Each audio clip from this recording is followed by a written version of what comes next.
Dios bendiga a todos los hermanos y amigos en esta tarde. Dios les bendiga de una manera especial. Les saludo en el amor de Cristo, les saludo en el amor del Señor. Y en esta tarde nos encontramos nuevamente aquí para meditar en la palabra de Dios, basados allí en el libro de Apocalipsis capítulo 3, versículo 18, donde dice la palabra: por tanto yo te aconsejo que de mí compres oro refinado en fuego, para que seas rico, y vestiduras blancas para vestirte, y que no se descubra la vergüenza de tu desnudez, y unge tus ojos con colirio para que veas. El Señor, a través de los mensajes a las 7 iglesias, nos ilustra de las situaciones que se han de presentar en medio de la iglesia a través de los tiempos, a través de las décadas, a través de las épocas, que son situaciones que se han presentado, se presentan en el día de hoy y se presentarán a tiempo futuro. Y una de estas situaciones es la que el Señor nos presenta aquí por medio del mensaje de la iglesia a la Odisea.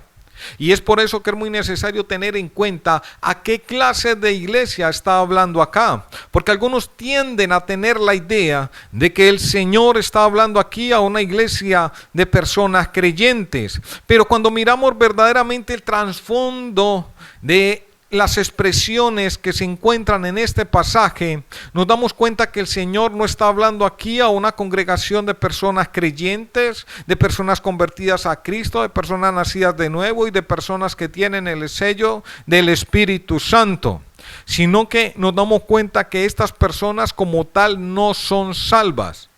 Y que estas personas lo que realmente necesitan es una salvación. Son iglesias que tienen el título de iglesia, pero que cuando examinamos su mensaje, su doctrina, su palabra, sus propias vidas, el testimonio que da sus propias vidas a través de las obras manifiestas de sus vidas, que cuando miramos todo esto en conjunto empezamos a darnos cuenta que como tal el Espíritu Santo no habita en ellos, porque no se producen los frutos del Espíritu Santo, sino que se producen frutos carnales, frutos diabólicos, frutos completamente apartados de la verdad, apartados de lo que realmente es el Espíritu Santo y de lo que éste produce en el ser humano.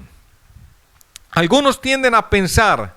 que no es así y que realmente el Señor habla a personas creyentes, basados por ejemplo en el versículo 19, donde el Señor dice: yo reprendo y castigo a todos los que amo, sé pues celoso y arrepiéntete. Y muchos tienden a pensar que el Señor está hablando aquí a creyentes, porque dice: no, es que el Señor a los que ama es a sus hijos.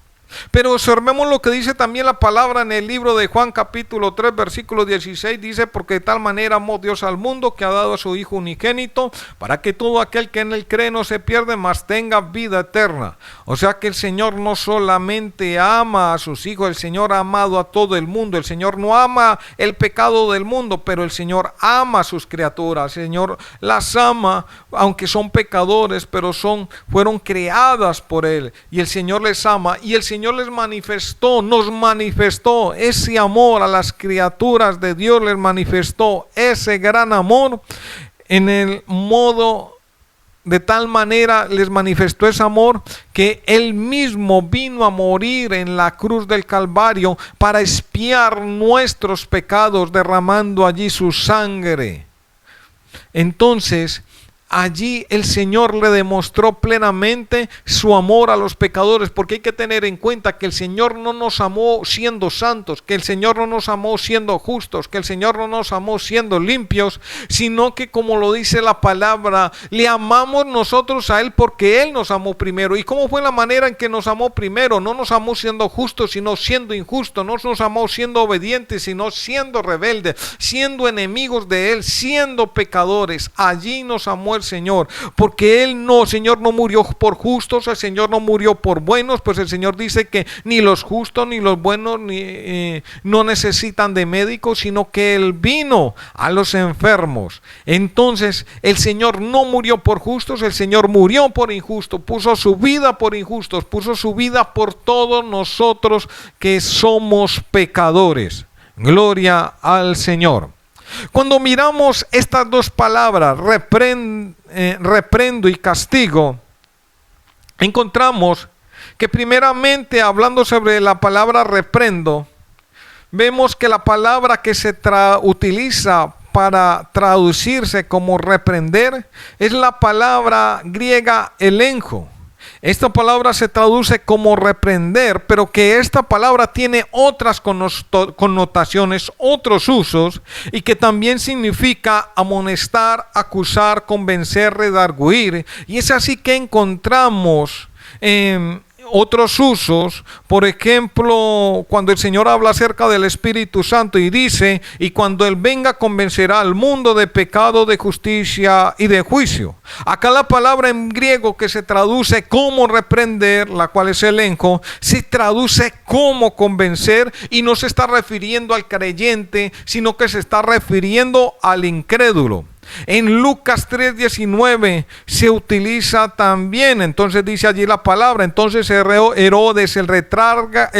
tetrarca siendo reprendido por Juan. Y esa palabra que se traduce como reprendido es también la palabra elenjo, y allí se está utilizando para reprender a un incrédulo. En el libro de Juan capítulo 8 versículo 9 dice, acusados por su conciencia. Allí se traduce esta palabra como acusar y habla también acerca de los incrédulos. Y en Primera de Corintios capítulo 14 versículo 24 dice allí, por todos es convencido. Allí convencido es la palabra griega elenco y se traduce como convencer al incrédulo. Ahora, cuando miramos la palabra castigo, para esta palabra se utiliza la palabra griega paideuo, que se traduce como castigo, pero que también se traduce como aprender, corregir, disciplinar, enseñar. Así esta palabra se usa para corregir a los incrédulos en 2 de Timoteo, el capítulo 2, versículo 25, donde dice que con mansedumbre corrija a los que se oponen. Allí se utiliza como corregir. Entonces podemos ver con claridad que Dios no solo ama a los hijos, sino que ama al mundo pecador, y que este amor lo demostró viniendo, haciéndose siervo, humillándose de tal manera que fue allí y murió en la cruz, entregó su vida, como le dice, nadie se la quitó, Él de sí mismo puso su vida porque Él tiene poder para darla y volverla a tomar. Entonces el Señor demostró su amor al mundo, a los pecadores, muriendo allí en la cruz del Calvario. Y porque ama al pecador, lo corrige, lo reprende, lo convence, lo redarguye, para que se conviertan a Cristo y así reciban la salvación, porque el Señor no quiere la muerte del impío, como lo dice la palabra, sino que lo que el Señor quiere es que se vuelva el impío de su mal camino y que viva. Esto lo dice el Señor en el libro de Ezequiel, en el capítulo 33, versículo 11. Ahora, otro punto importante es que un cristiano genuino, nacido de nuevo, no es un miserable, desdichado, pobre, ciego y desnudo. No hay forma de ubicar tales palabras en un cristiano, porque el crimen contra Cristo no reside en faltar a su obediencia, en faltar a la obediencia de su palabra. El crimen contra Cristo reside en no creer en Él o dejar de creer en Él. Porque la fe es por medio de la cual creo en el Señor Jesucristo a través de la palabra de los apóstoles. Eso es la fe. La fe es lo que me permite creer en Cristo, creer al Señor, creer a nuestro Salvador, creer a nuestro Redentor, a través de esa palabra que nos fue dada por los apóstoles. La fe es eso lo que le permite a una persona en este mundo que está completamente ciega, ignorante, que en un momento dado, a través de esta palabra, crea en la persona de Cristo como su Señor, como su Redentor, como su Salvador. Así lo dice en el libro de Juan, en el capítulo 17, versículo 20, en la oración que el Señor hace, dice: mas no ruego solamente por estos, sino también por los de que han de creer en mí por la palabra de ellos. Ahora, y cuando uno se entrega a Cristo, posee su conocimiento en cuanto a la verdad. Y si poseo el conocimiento, vivo en el reino de la misericordia. Por tanto, si como creyente, si como cristiano, si como uno nacido de nuevo, si como hijo resbalo y caigo, puedo volver a levantarme. Claro, tendrá sus consecuencias, seremos castigados por el Señor, pero como dice la palabra, mas siendo juzgados somos castigados por el Señor para que no seamos condenados con el mundo. Esto lo dice en el primer libro de Corintios, en el capítulo 11, versículo 32. Y esto, hermano, será también una gran señal de que somos hijos de Dios. Si hacemos el mal, si pecamos, si nos deslizamos, si caemos, si hacemos cosas que no son adecuadas delante del Señor y no somos ni siquiera reprendidos por nuestra conciencia, eso no es buena señal. Eso podría indicar que no somos hijos genuinos del Señor, que el Espíritu Santo no está dentro de nosotros, que no somos templo del Espíritu Santo, porque si tenemos el Espíritu Santo, si tenemos el Espíritu de Dios, en el mismo momento que hemos de cometer una falta, el mismo Espíritu Santo nos redarguirá de lo que hemos hecho y por tanto para volvernos al Señor. Pero si en el momento dado que hacemos mal, que hacemos pecado, que hacemos impiedad, no somos reprendidos ni siquiera por nuestras conciencias, eso está indicando que la naturaleza en mí no ha cambiado y que realmente el Espíritu Santo no vive en mí. Pero si al hacer el mal somos reprendidos por el Señor, somos corregidos por Él, somos castigados y vueltos al buen camino, indica que somos hijos de Dios y por tanto nos trata como lo que somos y por eso nos disciplina. O sea, si somos hijos, nos trata como hijos, nos corrige, nos redarguye, nos castiga, nos disciplina para enderezarnos siempre en cuanto al buen camino de la rectitud y de la justicia. Otro punto importante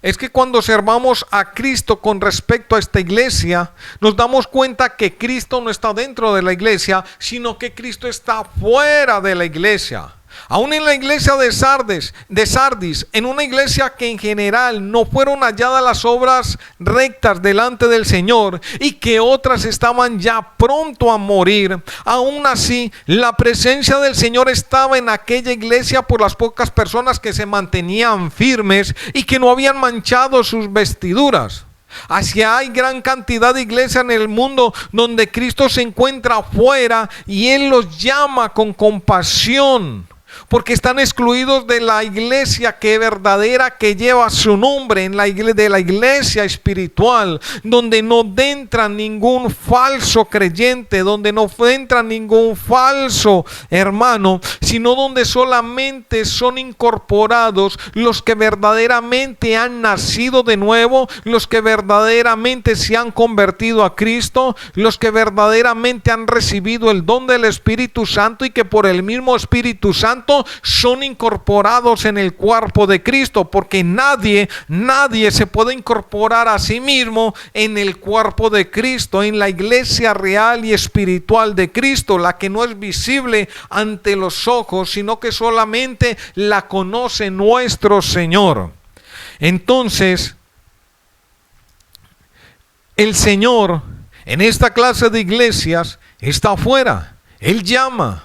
porque quiere incorporarlos, porque quieres darles verdadera fe, quieres darles un verdadero conocimiento acerca de Él, para que puedan ser convertidos, para que puedan ser sanados, para que pongan su vista y su confianza en el verdadero Cristo, el Cristo de la Biblia, y Él los sane. Pero tenemos ejemplos de iglesias hoy a nivel mundial donde verdaderamente vemos que toda su enseñanza, toda su doctrina y toda su palabra está totalmente corrompida, y que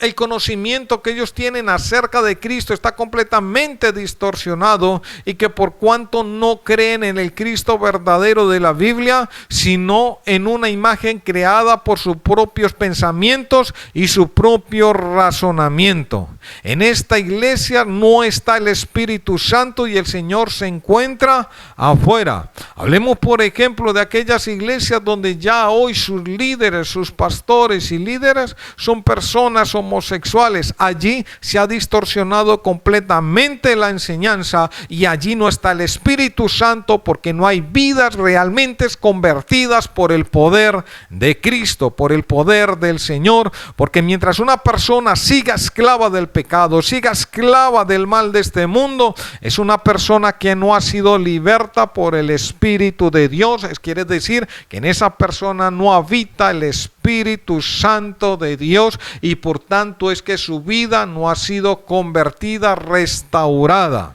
Gloria al Señor. Así queda claro que esta es una iglesia de personas no salvas. Tienen el título de iglesia, pero no pertenecen a la iglesia real y verdadera de Cristo. Estas personas, aunque se califiquen a sí mismas como cristianas, no han sido incorporadas por el Espíritu Santo en el cuerpo de Cristo. Gloria al Señor. Ahora, esto se refuerza aún más al observar el versículo 18, donde el Señor le da varios consejos a la iglesia. Le dice allí en Apocalipsis capítulo 3 versículo 18: te aconsejo que de mí compres oro refinado en fuego, para que seas rico, y vestiduras blancas para vestirte, y que no se descubra la vergüenza de tu desnudez, y unge tus ojos con colirio para que veas. En primer lugar, el Señor le aconseja que compre oro refinado en fuego, y esto nos habla de adquirir verdadera fe, es decir, la fe que salva, porque no cualquier fe salva, porque si nuestra fe solamente es un asentimiento de que Cristo es real, esto no es suficiente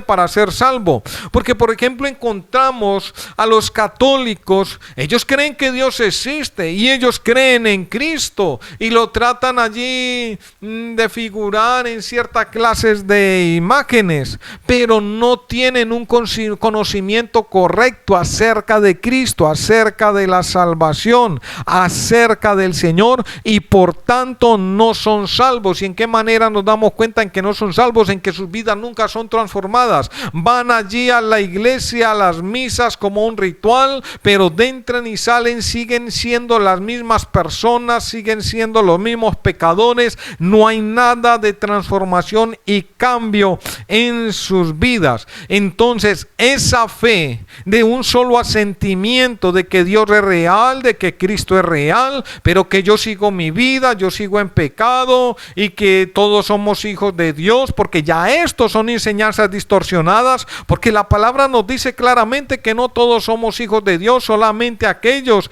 que son solamente aquellos que son hechos por el Señor, que son adoptados para el Señor como sus hijos. Pero que si no se arrepienten, como el Señor lo dice, vosotros sois hijos de vuestro padre el diablo, porque las obras del diablo hacéis. Entonces el Señor deja en claro que no todos somos hijos de Dios, que los que hacen obras del diablo, que los que hacen pecado, practican el pecado, tienen un padre que se llama Satanás. Y que si soy verdaderamente hijo de Dios, entonces las obras de Dios debo hacer, las obras de Dios se deben reproducir en mi vida. Y cuando miramos, por ejemplo, la Iglesia Católica y los que en un momento estuvimos en esta iglesia, nos damos cuenta que nuestras vidas nunca cambiaron, que entramos, salimos, pero que nuestras vidas siguieron siendo igual. Entonces, aún los demonios tienen esta fe, porque más sin embargo tienen más fe que estas personas, porque la palabra nos dice que aún los demonios saben que Dios es uno y tiemblan. Mas sin embargo no pueden ser salvos, porque la salvación no le fue dado a ellos. Ellos no fueron ayudados, socorridos por el Señor. Entonces, el apóstol Pedro dice que nuestra fe probada es más preciosa que el oro. Así, la fe real, valiosa, como el oro puro y genuino, se conoce después de que han sido puestos a prueba. La verdadera fe se conoce cuando ha sido puesta a prueba. La fe que salva es conocida cuando realmente se pone a prueba. Y un verdadero cristiano que ha nacido de nuevo se conoce también cuando éste ha sido puesto a prueba. Y cuando esta persona que ha sido nacido de nuevo, que es un cristiano genuino, su fe se es puesto a prueba, entonces como esta fe es de parte de Dios, es de parte, viene del cielo, esta fe vence en medio de la prueba. Y esta fe valiosa, real, que salva, es una fe que no solo produce un asentimiento acerca de la persona de Jesucristo, sino que además de ello trae un cambio en nuestras vidas al conducir a rendir nuestras vidas a Cristo, a entregarnos a Él, de tal manera que no amamos a Cristo como una simple figura, sino que amamos todo lo que concierne a Él, su palabra, su enseñanza, sus mandamientos, todo conocimiento acerca de Él nos es valioso, lo atesoramos, haciendo esto parte de nuestra propia vida, siguiendo su ejemplo, siguiendo sus pisadas, esforzándonos cada día por serle más agradables, por obedecer más su palabra, por apartarnos más de todo pecado, porque entramos a amar lo que Dios ama y a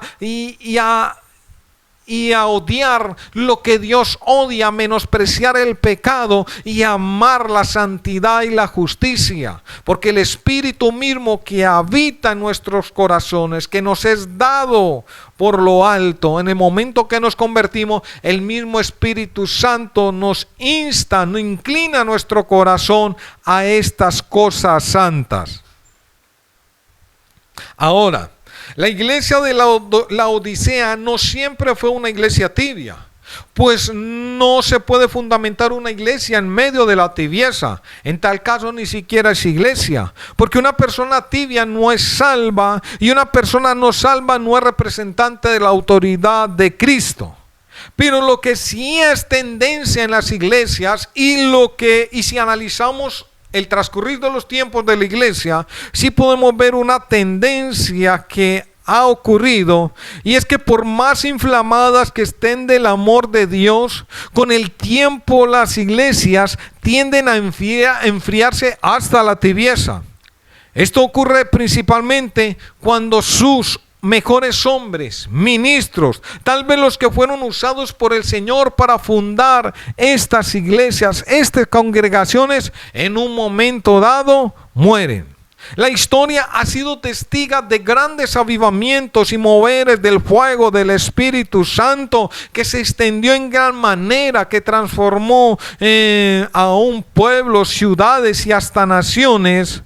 Pero se es testigo que con el transcurrir de los hombres, que cuando estos hombres murieron, los cuales el Señor usó para encender estos fuegos, se fueron enfriando hasta llegar a la tibieza. Aún en el tiempo de Cristo y de los apóstoles sucedió. Por ello el apóstol Pablo advierte diciendo en el libro de Hechos capítulo 20, 25, en versículo 29 y 30, porque yo sé que después de mi partida entrarán en medio de vosotros lobos rapaces que no perdonarán al rebaño, y de vosotros mismos se levantarán hombres que hablen cosas perversas para arrastrar tras sí a los discípulos. Él lo dijo porque sabía que después de que él muriera no estaría para levantarse contra toda clase de enseñanza perversa y destructora. Las personas por lo regular quieren algo nuevo, mas sin embargo el apóstol no le era molesto repetiros siempre las mismas cosas, deciros siempre las mismas cosas, escribirlo siempre las mismas cosas,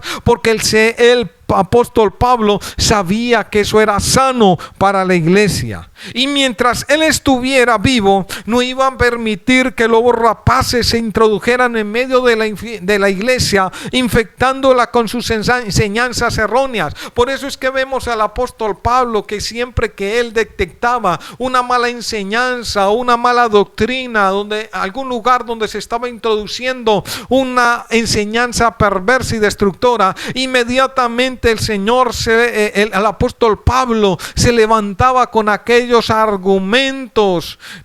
del cielo, inspirados por el Espíritu de Dios, de parte del Señor. Se levantaba con estos grandes argumentos, destruyendo todas aquellas enseñanzas, todas aquellas doctrinas erróneas, todas aquellas doctrinas falsas, destruyendo todas las enseñanzas de aquellos falsos hombres, poniéndolos en manifiesto y poniendo en manifiesto sus enseñanzas, no permitiendo que infectaran y se introdujeran en medio de la iglesia del Señor, porque él sabe lo que vendría después de ello, que la iglesia empezaría a decaer,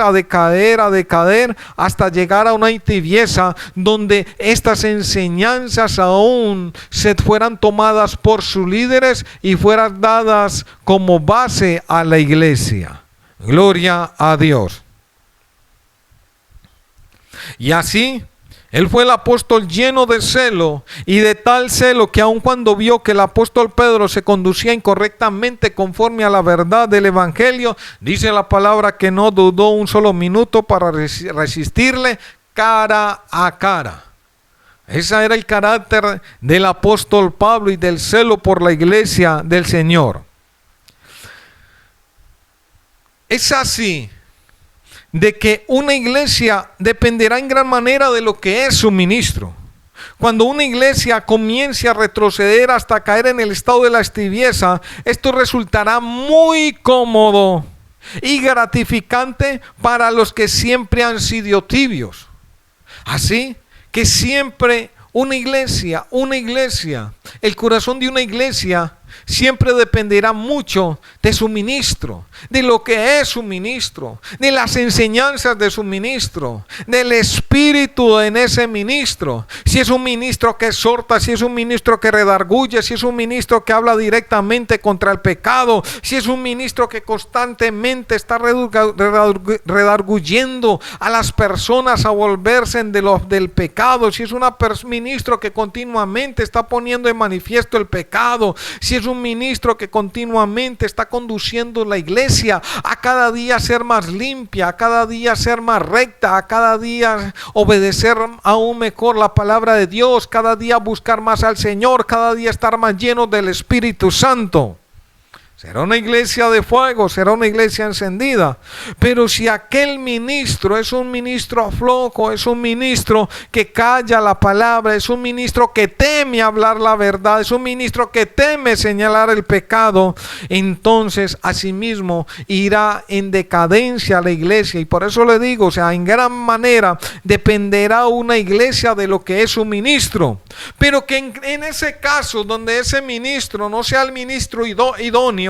y sea de esos ministros que empiezan a permitir introducir estas enseñanzas erróneas para aquellas personas que no han nacido de nuevo, que siempre han estado allí en aquel lugar, pero que no se han convertido verdaderamente de las tinieblas a la luz, de la muerte a la vida, que realmente no se han convertido al Señor. En ese momento a esas personas les va a ser muy gratificante estas enseñanzas erróneas, les va a ser muy gratificante estas enseñanzas distorsionadas, porque ya no habrá quien hable fuertemente contra el pecado, ya no habrá quien lo señale, ya no habrá quien redarguya sus conciencias a causa de sus malas obras, sino que simplemente es un ministro que va a empezar a colitar toda clase de mal, y estas personas falsamente van a empezar a obtener una confianza una confianza falsa acerca de su salvación, acerca de su relación con Dios. Estas personas ya se van a encontrar allí gratificantes porque ya no habrá tanta oración, ya no habrá tanta vigilia, ya no habrá tanta exhortación, ya no habrá palabra fuerte, ya no habrá palabra que señale el pecado.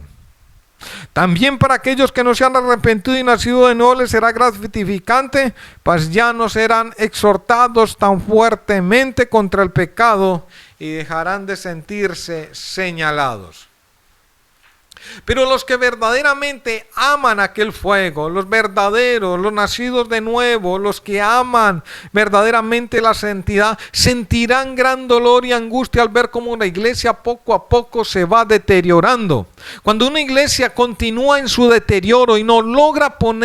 reponerse de ello, termina cayendo en el estado de la tibieza. Eso no es cuestión de día, eso es un periodo largo donde se va dando esa decadencia hasta ese momento donde se van introduciendo aquellas enseñanzas heréticas erróneas que cada día van distorsionando más la visión acerca de Cristo y la salvación, y van deteriorando aún más el estado espiritual de la iglesia. Y en ese momento la iglesia se convierte en un refugio para los profesantes mundanos, ya que la audiencia va a declinar porque muchos cristianos verdaderos que se retirarán, entonces va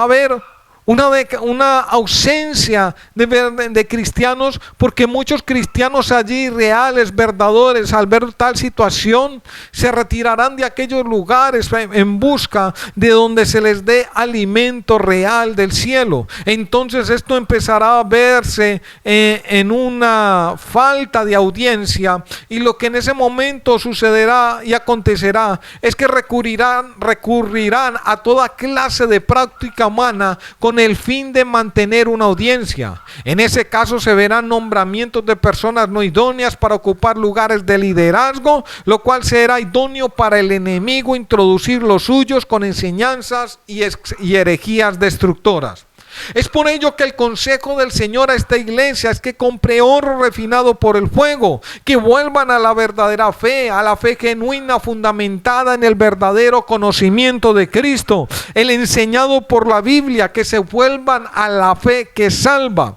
Para salir de este estado es necesario que el ministro reconozca su realidad y que se arrepienta y vuelva al camino como al principio. Segundo, que miembros de la iglesia que reconocen tal decadencia se mantengan firmes clamando al Señor. Pero esto será una situación muy difícil, porque estos que se rebelan en caer en este estado de decadencia, en este estado de deterioro, porque estos que se rebelan contra estas enseñanzas erróneas, contra estas enseñanzas distorsionadas de Cristo acerca de la salvación, de la justicia y de la deidad de nuestro Señor, serán señalados como rebeldes, porque a ningún ministro le gusta reconocer que está mal, que se ha equivocado. El hombre se vuelve amante de su título y es muy difícil que un ministro reconozca que por su causa la iglesia ha decaído. Es por ello que el Señor le recomienda a esta iglesia adquirir oro refinado, fe genuina, fe que ha sido probada por el Señor, que ha sido aprobada por Dios después de probarla, porque ha salido vencedora esta fe, porque una iglesia tibia,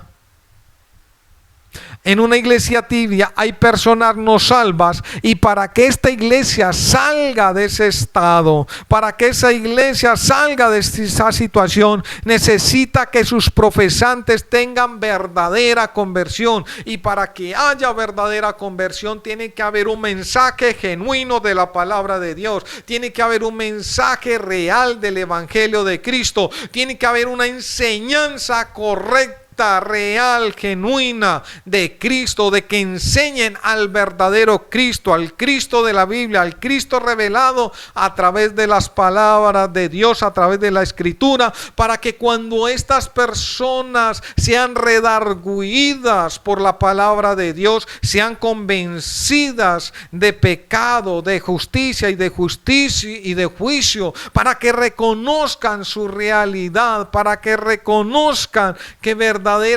no se han vuelto todavía al Señor y así busquen al verdadero Cristo y reciban perdón de lo alto y sean así incorporados en el cuerpo real de la iglesia de Cristo.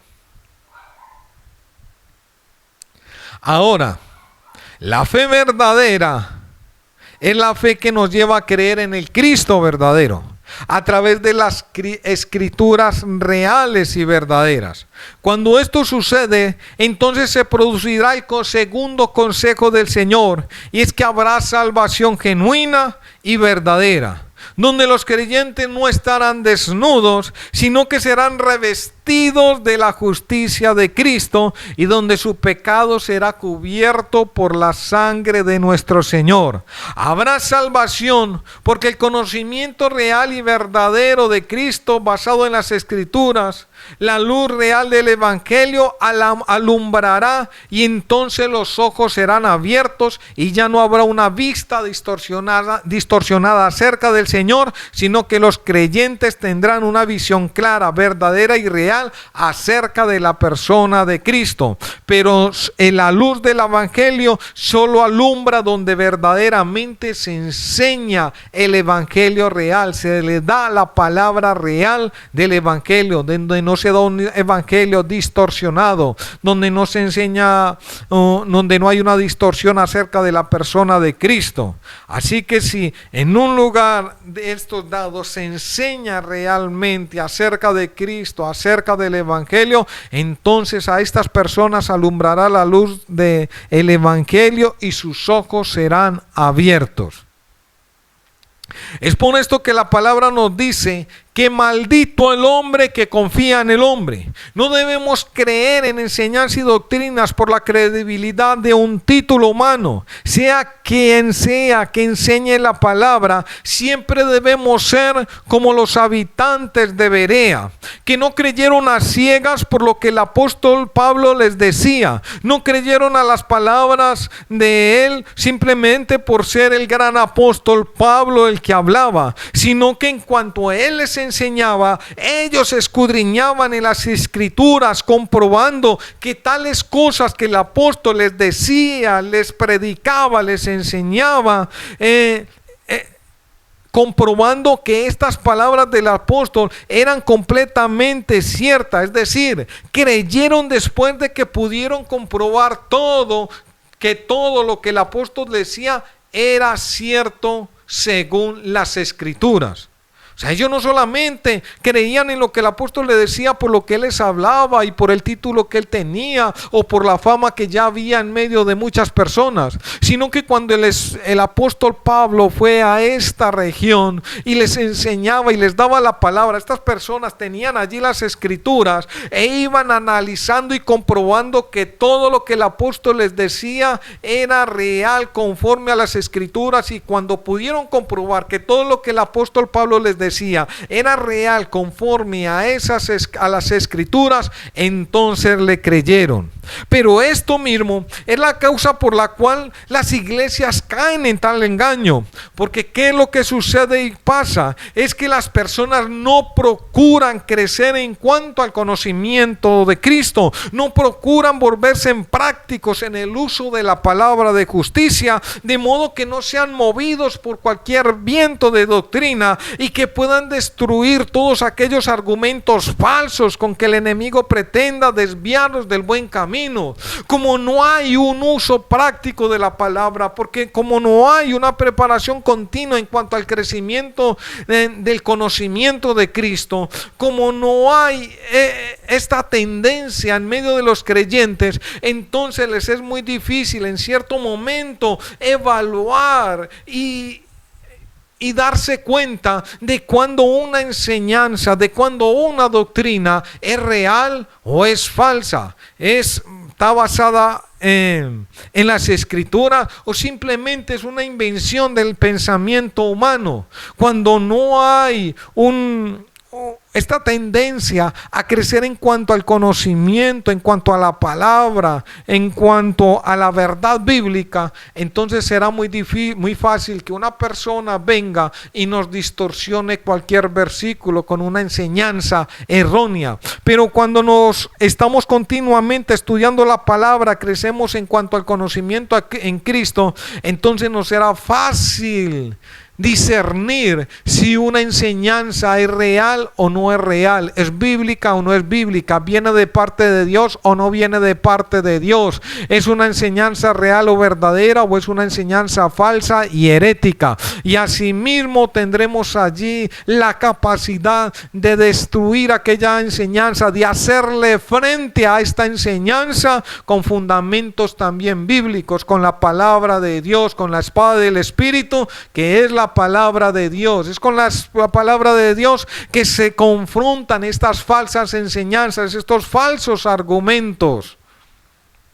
Gloria al Señor. Y eso es una de las cosas que usted debe preguntarse y meditar en sí mismo. ¿En cuánto tiempo dedica usted verdaderamente a aprender de la palabra de Dios? Aprender, tener un conocimiento más profundo acerca del Señor, acerca de Cristo. Porque cuando no lo hay, entonces muy fácilmente podremos decir amén a cualquier enseñanza errónea, a cualquier enseñanza falsa. Por eso era que el apóstol Pablo no lo podían engañar fácilmente. Engañaban las iglesias fácilmente porque empezaban a aceptar estas falsas enseñanzas, pero no podían engañar al apóstol Pablo porque él estaba siempre preparado bíblicamente para hacer frente a todas estas falsas enseñanzas, y como era práctico en el uso de la palabra, podía discernirlas inmediatamente. Asimismo, necesitamos hoy en día tener conocimiento de la palabra de Dios, crecer en el conocimiento de la palabra del Señor, para así hacernos prácticos y poder discernir toda enseñanza errónea, falsa, y poderlas confrontar con la palabra real y verdadera de nuestro Señor Jesucristo, revelada y plasmada en la Biblia. Así, amado hermano, ese es el consejo de hoy, de que debemos crecer más en el conocimiento de Cristo, de que debemos conocer más en la palabra escrituraria de la Biblia, de que debemos crecer más en cuanto a las doctrinas verdaderas acerca de Cristo y acerca de la salvación y de su gracia, de tal manera que cuando vengan aquellas enseñanzas erróneas, pretendan introducirse en la iglesia, nosotros podamos hacer frente a ellas y podamos ponerlas en manifiesto, no importando de qué nos señale, pues el Señor no se agrada cuando nosotros acolitamos tal cosa. Y una persona o un líder que pretenda introducir estas falsas enseñanzas pierde toda autoridad de Cristo. Gloria al Señor. La autoridad sobre un ministro permanece mientras éste permanezca fiel a la palabra de Dios, pero en cuanto se aparta de esta palabra y se va a enseñanzas humanas, allí pierde toda autoridad de parte de Dios. Y toda persona que esté fundamentada en la palabra, que esté fundamentada en la verdad bíblica, que esté fundamentado en el Cristo real, tendrá toda autoridad de parte de Dios para hacer frente a toda falsedad, a toda herejía y a toda enseñanza errónea. Gloria al Señor. Así hemos llegado al final de este mensaje, pero aún queda allí pendiente para tratar otros puntos, los cuales estaremos viendo en otros próximos mensajes. Dios le bendiga de una manera especial y que el Señor los guarde, los fortalezca y los guíe siempre por todo buen camino. Gloria al Señor.